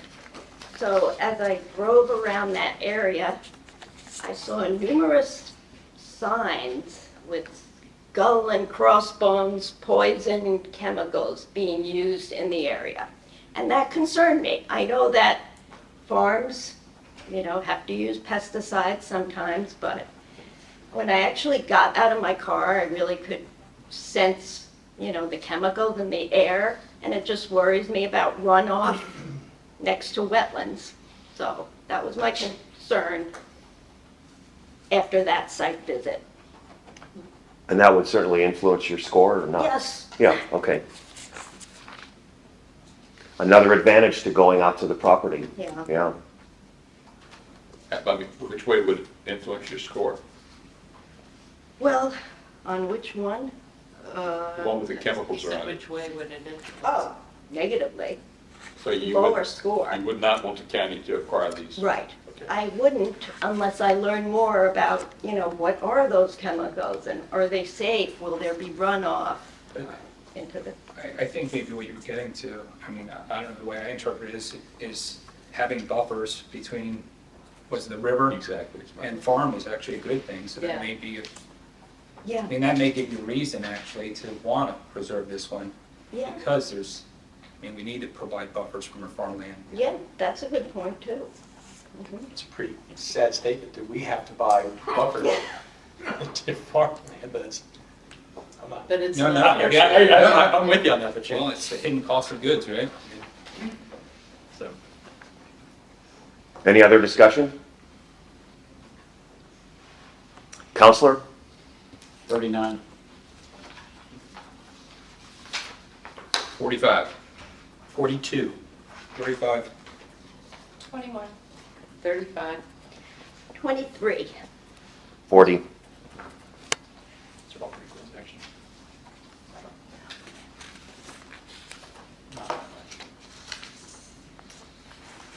Number 6, County Road 13. Oh, yeah, is that right? Put the letter. Yeah, County Road 13 North Piccolata. This is a sizable parcel.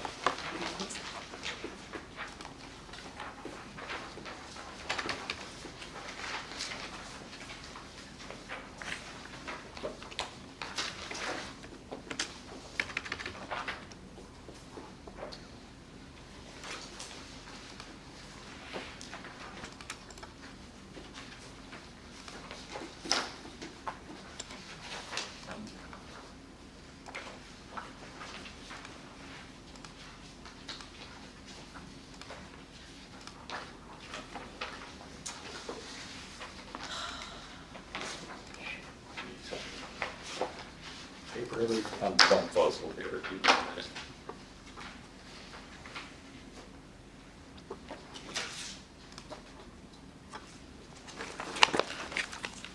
So do we know if this one's an overlay?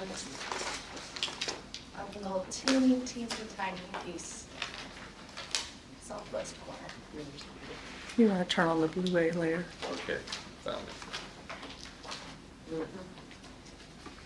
So there's the St. Johns River Blueway portion there in green.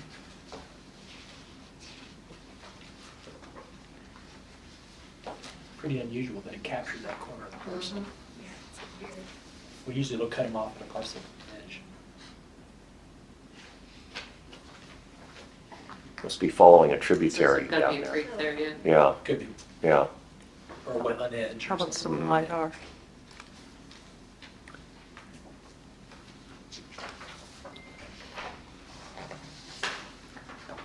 Fairly uniform topography.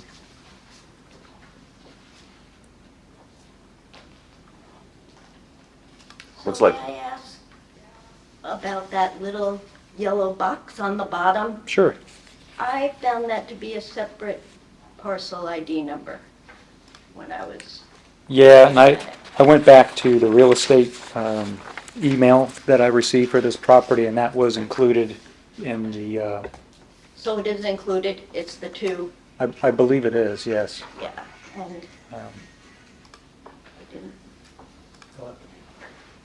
Piccolata Forest Group, yeah, so same owner, same owner, but it's a just, different parcel. ID. yeah, once,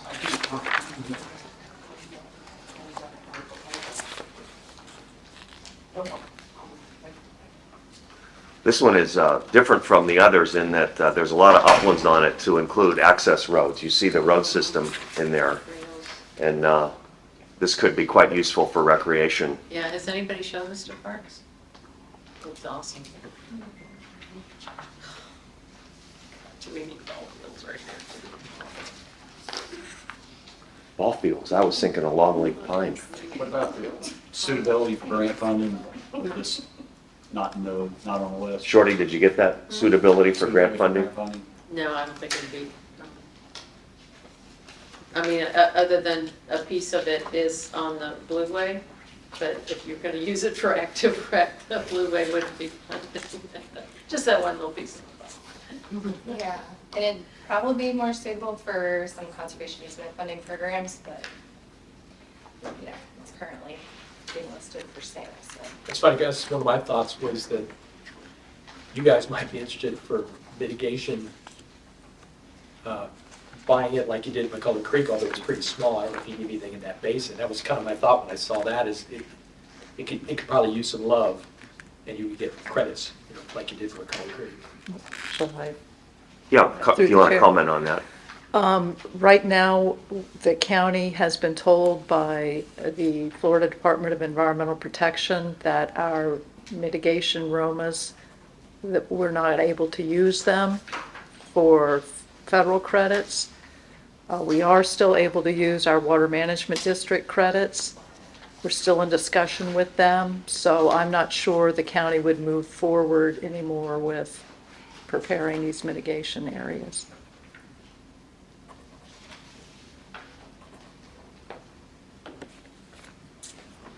Any questions, discussion? Are we prepared to give our scores? One Question? I noticed the purchase price being 13 million. As we look at our current budget or allocation of 1 million or 1.5 million, how is that balanced against some of these purchase price numbers? Are we still ranking them and moving them forward with the idea that our money would be coupled with other money, grant money, such, or should that come in? I mean, does the scale of the purchase, should that impact the ranking in any way? I guess that's what I'm kind of trying to think. How long would it take for us to raise 13 million from a land perspective? Jen, can you address that? How you want to rank these, it's up to the board to decide how you weigh in the purchase price as opposed to how much money you have. Some properties you could use the lamp board money to actually be your match for a grant if we knew that a grant was available. But to answer your question, you get 500,000 a year to 13 million. It's going to take you several years. But, can I, Mm-hmm. so, if nobody's negotiated with the property owner, we don't know if they're willing to put in, half or take it as a donation, or, there's a lot of. It's very creative. There's a lot of creative Yeah. funding opportunities too. And like the buying of the boat ramp property behind the Target, if we like it, if Parks and Rec likes it, if enough people like it, and we send it to the board, things can happen regardless of how much money we've got to put into it. So we just be another voice to the chorus, like we said, yes, we like the Target boat ramp purchase. It's just the same kind of thing. It's definitely worth ranking, I think. Who owns this property? Is that a forestry paper company, or who are these guys? Ecolana Forest Group LLC. Yeah, I would assume that they are a silvicultural management group.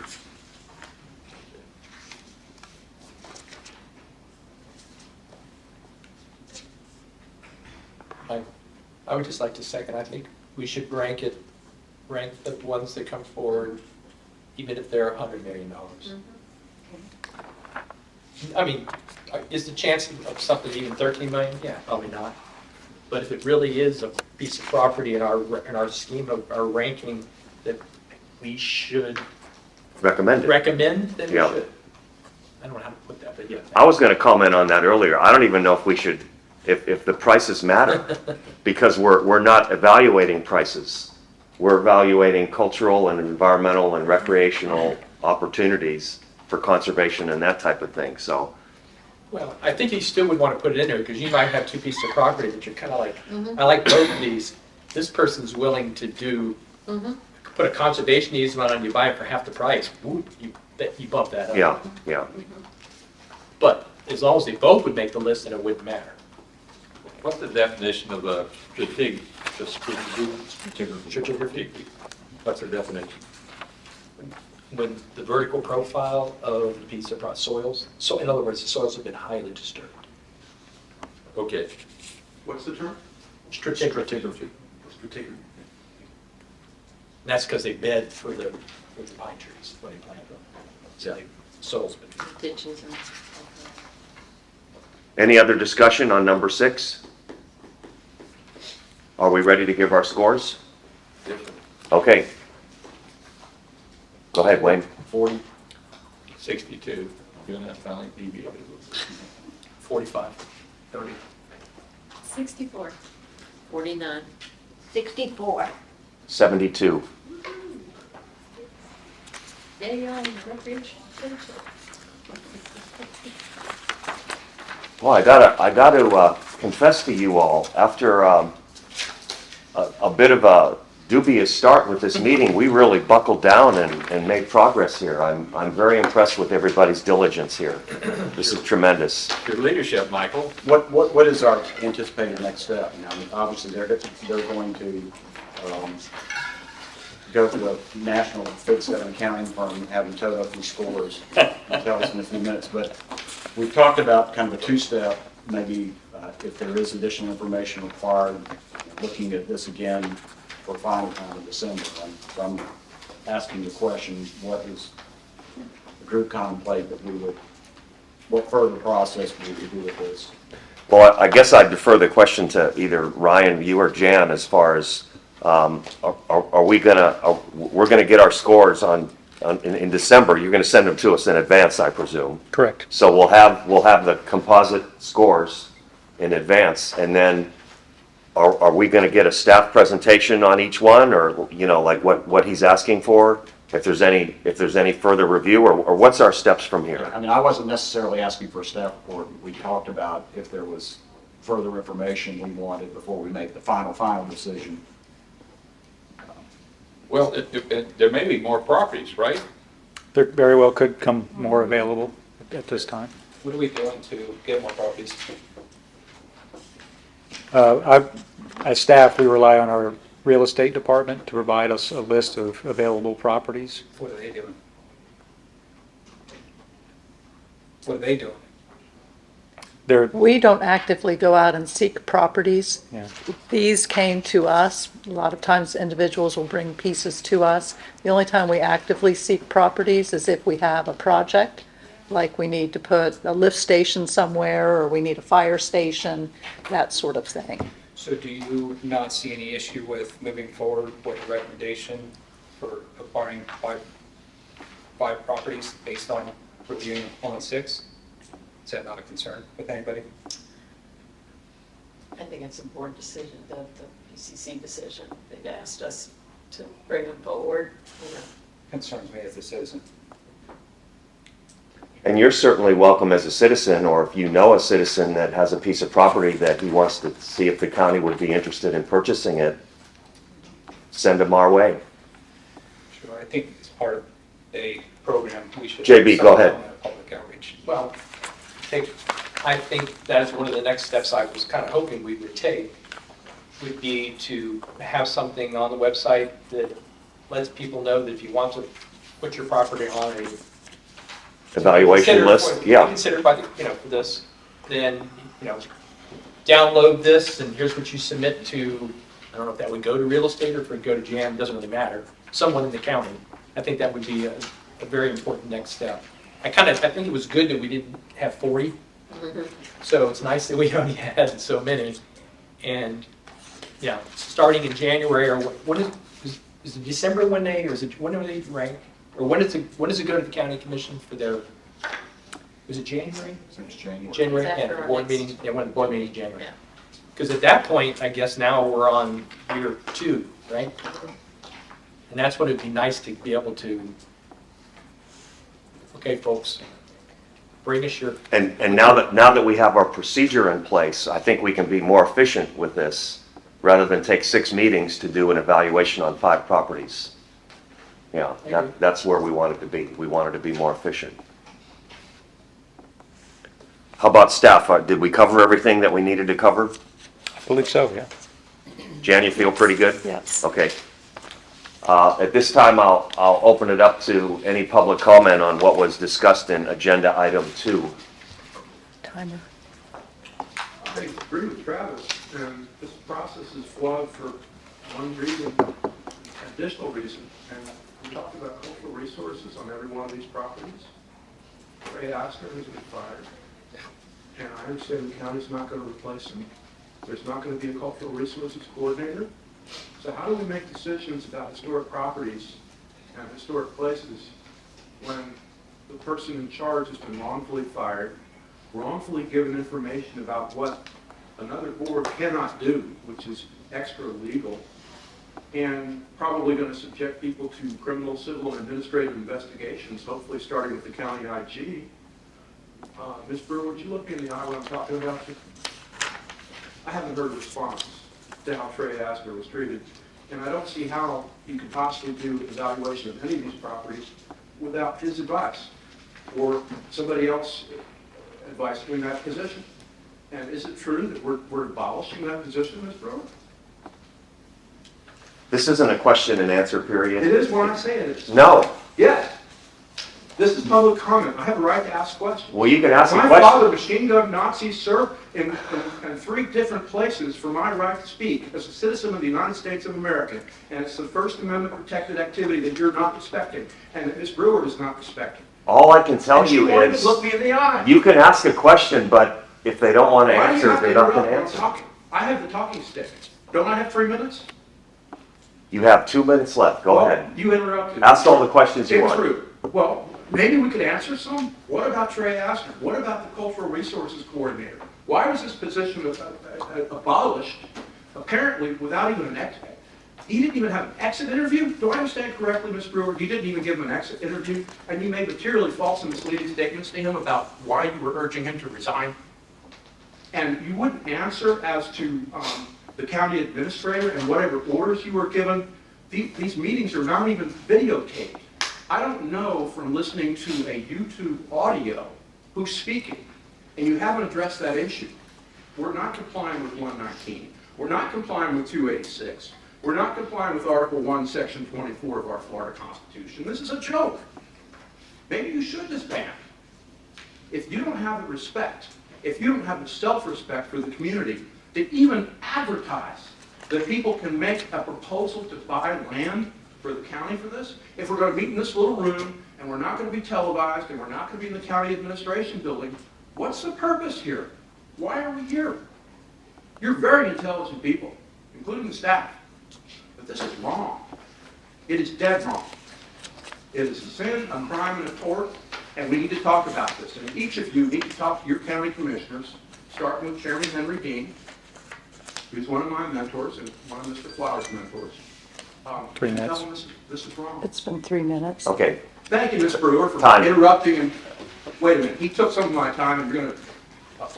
It's been 3 minutes, Mr. Slavin. You interrupted me for part of that. You interrupted me for at least half a minute. Word your manner. Any other discussion? Jesus Christ. Any public?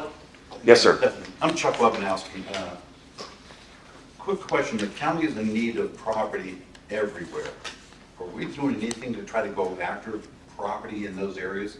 And I'll take a good example of beach access. There's no parking. Isn't there a way that we can reach out to some of the property owners? Are grants available for that? And this is my first meeting, so I don't know everything that's going on here.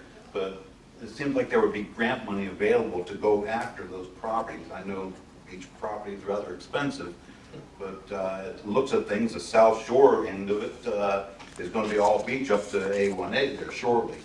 It just seems like that we could try to gather up some of that property that's down through there to try to put in some programs. I think that's what we were that's what we were trying to discuss earlier as far as how to get information out to the public that we are in existence and we are considering all kinds of properties and that kind of thing.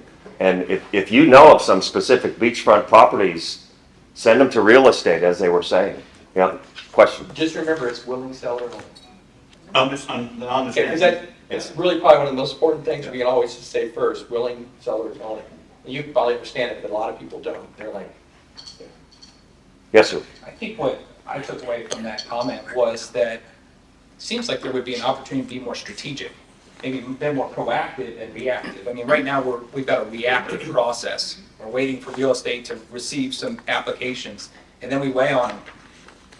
I would think that there would be a way, and Elizabeth, please, I'm looking to you, because I would think there'd be a way to do some sort of analysis in the front end and kind of be strategic in targeting certain things and then introducing this conversation, saying beach access. Look for opportunities for beach access. Again, I know you don't want to recreate the wheel, but I do feel like we missed an opportunity in the formation of this program when we defaulted to this sort of reactionary process, where I think the opportunity to be strategic and take advantage of opportunity is out there. And I think we should have went more in that direction from the get-go. Elizabeth, let me build on that a little bit. Doesn't the state and some of these other conservation organizations, they have a master list of such properties that, Shorty, you may know as well, that we could perhaps piggyback into at some point? Yeah, I mean, I would say the Florida Forever list is always a good place to start. I mean, that's where we're gonna find matching funds. Now, I will say, based on the Florida Wildlife Corridor Act and things that have been passed, a lot of money is being focused within that footprint, and we're not really within a lot of those areas. So that would be a challenge, but there are certainly ways to do data analysis and be strategic about proactively selecting properties, but that would have to come from the county. And critical wetlands, when Water Management District finally gets its list together, there will be some that they'll list them, obviously. And that'll be what they'll be targeting for acquisition. So if any of those do happen to be in St. Johns County, that's a potential entity to either do co-funding with or Some sort of partnering some- relationship, something, yeah. potentially. And would that include ocean access, beach access that It he's would not referring to? include Lake Beach. It would not include. Well, okay, yes but, you can get creative with things like beach access for, storm surge. You know, they're wanting to acquire properties and not develop them to, account for storm surge, so we don't lose more waterfront houses. A parking lot can't, you know, that won't be the same, destructive as losing a house to storm surge. And there's a lot of discussion in the legislature, especially after this last storm, to provide funding for oceanfront, waterfront things for sea level rise and storm surge and things like that. So having a list of willing sellers would definitely be an advantage to jump on that money when it becomes available. Like right now, this whole new one that isn't really a grant, it's just an acquisition of privately held properties to put conservation easements on to keep them out of development, but they have to be in the Northeast Florida Blueway. But there's a bunch of money right now available for that. So I was asking on ones if they were in the Blueway, because there's a list that's getting voted on Friday for those properties.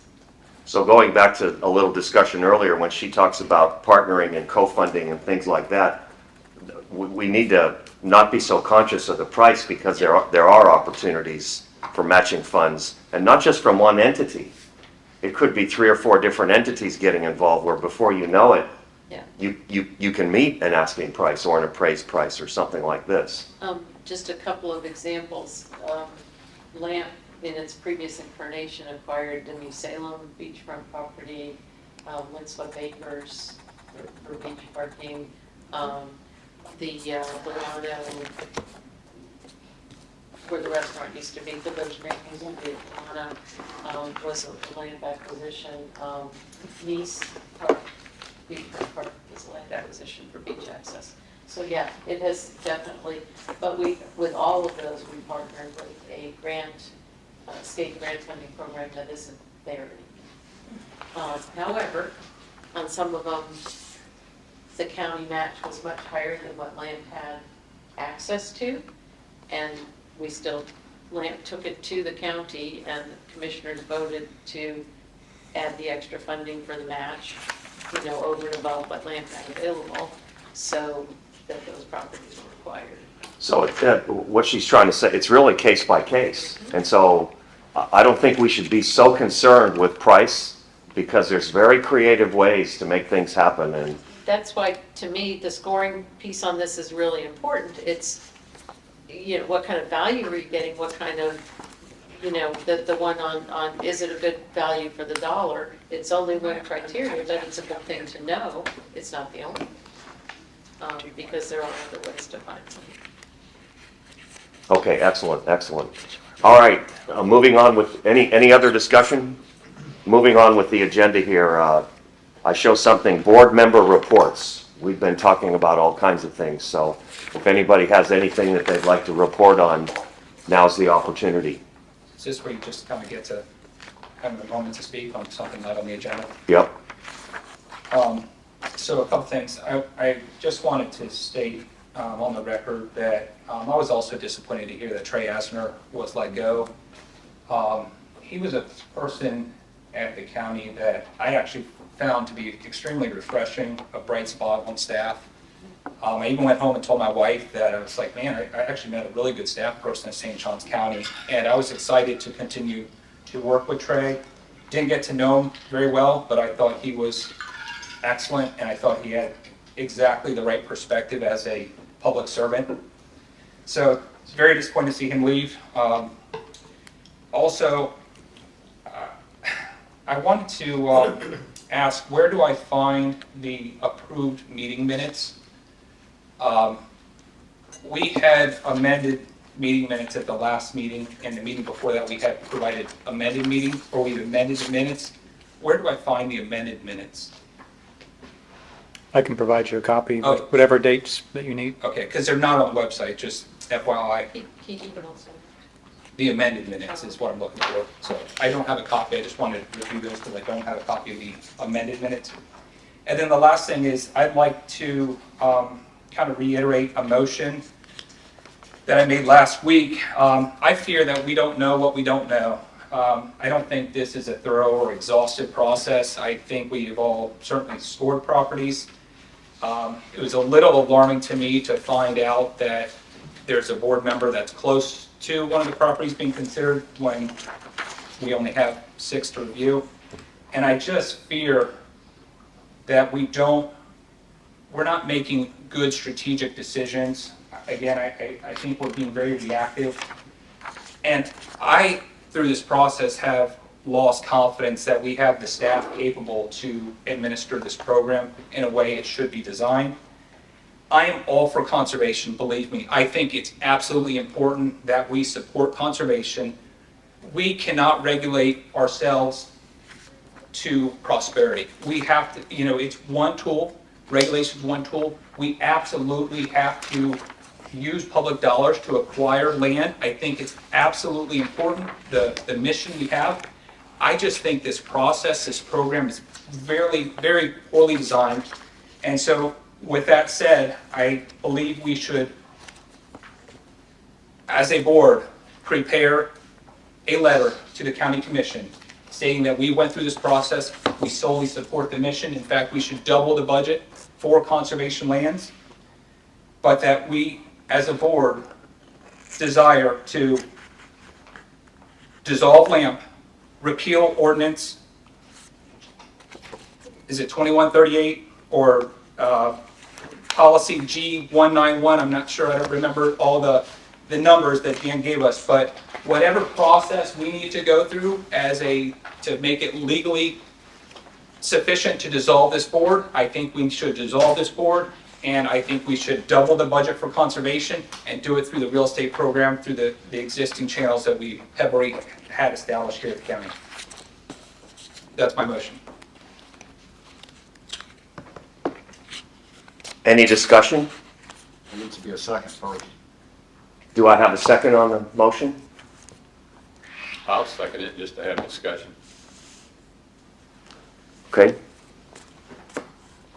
You want to add anything? Josie. Well, Travis, I've been thinking about this since our last meeting, and I don't know if you're on board with the mission, as you say, of conservation. Why are you looking that way? I was just looking. Looking at the wall? Yeah. Okay, I'll look at you and say. that's fine, yeah. The way you're presenting, what you're talking about, you say one thing that says you believe the county should conserve lands, and then you say, let's dissolve the LAMP board. That's our mission.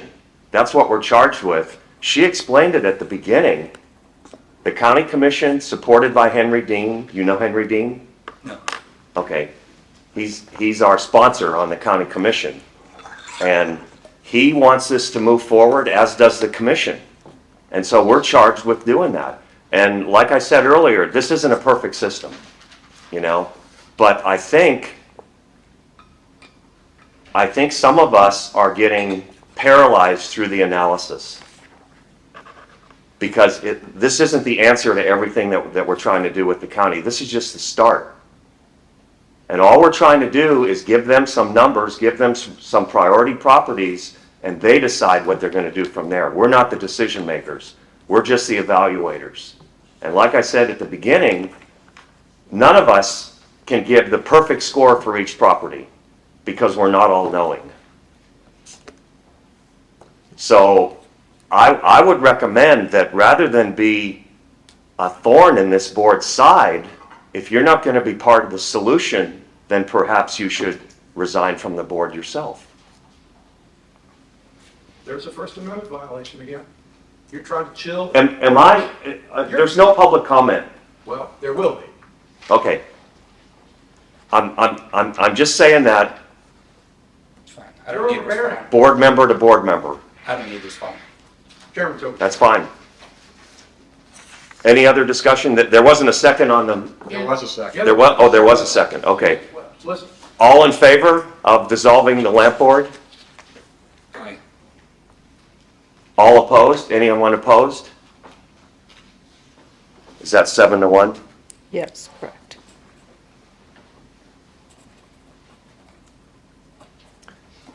Well, Unless there's any further discussion, Yeah, I'll take a there's motion further to discussion. adjourn. no, there's going to be public comment, you said. Remember at the beginning, there's public comment at the end of the meeting? You promised.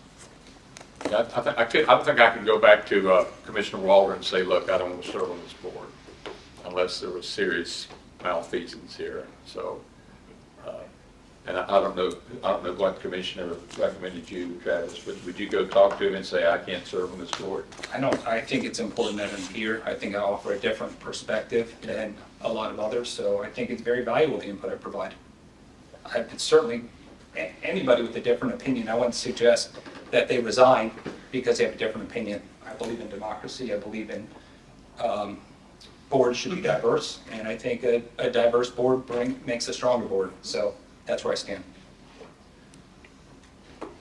Any other discussion? Any public comment? Final public comment of the meeting? Yes, 3 minutes, Mr. Slavin. I'm hoping, please don't interrupt this time. I'm hoping that Henry Dean is better. He had a health problem. He wasn't able to be here. He was going to speak. He's been invited to speak. And one of the things he was going to speak about is something that he and I have been talking about for 6 years, and that's the St. Augustine National Historical Park and National Seashore. And he wants, and I want this board to give advice and consent to the county commission about supporting the St. Augustine National Historical Park and National Seashore. And it would basically embrace 140,000 acres in 2 counties, already on government land, including the national, including county-owned land and land owned by the Water Management District, state forests, state parks. And you put it all together, 140,000 acres in 2 counties. It's bigger than Cape Cod National Seashore. Half of that land, 70,000 acres, was acquired by Henry and John Henry Hankinson Jr., and I think Mr. Flowers had something to do with that with the Water Management District. Half of the 140,000 acres land that Henry and the late John Henry Hankinson Jr. and Mr. Flowers are very familiar with. And it's what makes this place the place we know and love. Beautiful land, and you put it all together, and it's bigger than Cape Cod National Seashore. This is the big idea that I've been wanting this board to talk about for a year. I asked Gil to give me time to put time for a presentation. He never did that. Henry was going to be speaking here today. We were going to be talking about the National Park and Seashore. Why don't we talk about big ideas? I mean, here we are always in this county and in this state. We're talking about one little property we're going to save from a developer, one bad, act by a developer. But we need to talk about the big picture, which is preservation on a scale that will make a difference in people's lives. And if you have a national park and seashore in your town, it is going to increase tourism. The people who spend the most money, the historic and environmental tourists who will spend, according to the 2004 study by the National Trust for Historic Preservation, they spend twice as much and twice as long. It's good for tourism. It's good for your property values. If you have a national park and seashore next door to your property, I guarantee you, your property will be worth more. It'll be better protected, and we'll protect it from Travis Hudson and his ilk. But that's what we need to be talking about here, this board, and it needs to be in public. under 119 and 286 and Article 1, Section 24 of the Florida Constitution, we need to be in the county auditorium. And I thought Ms. Brewer's introduction was condescending and disrespectful. And where is Hunter Sinclair Conrad? Why isn't he here to answer questions? And why does the county constantly stiff citizens and say, I don't have to answer your questions, I work for the Board of County Commissioners? That is arrogance. That is absolute arrogance. It's un-American and it is disrespectful. The First Amendment in its majesty protects Travis's right to dissent. You should not be intimidating him.